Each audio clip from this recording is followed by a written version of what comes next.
ফুলকপির ডাঁটা রান্না করিম ডারকা মাছ দিয়ে। চলো তাহলে কেমন করে রান্না করিম। তো প্রথমে ফুলকপির ডাঁটাগুলো কাটে নিছুং, এরপর কিন্তু শিলবাটাত কিন্তু থেতলিয়ে নিম ভালো করে, একটা একটা করে কিন্তু থেতলিয়ে নিম।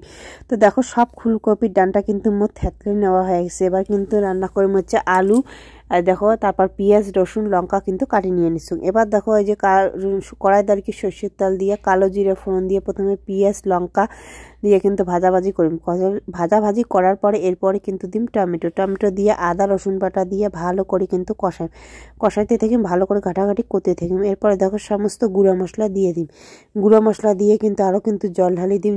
জল ঢালি দেওয়ার পর একটু অল্প করিয়া তারপর কিন্তু ভালো করে কষাই যেতে থাকি। কষানো হয়ে গেলে এরপরে কিন্তু আলু দিম। আলু দেওয়ার পরে কিন্তু ফুলকপির ডাঁটাগুলোও দিয়ে দিম।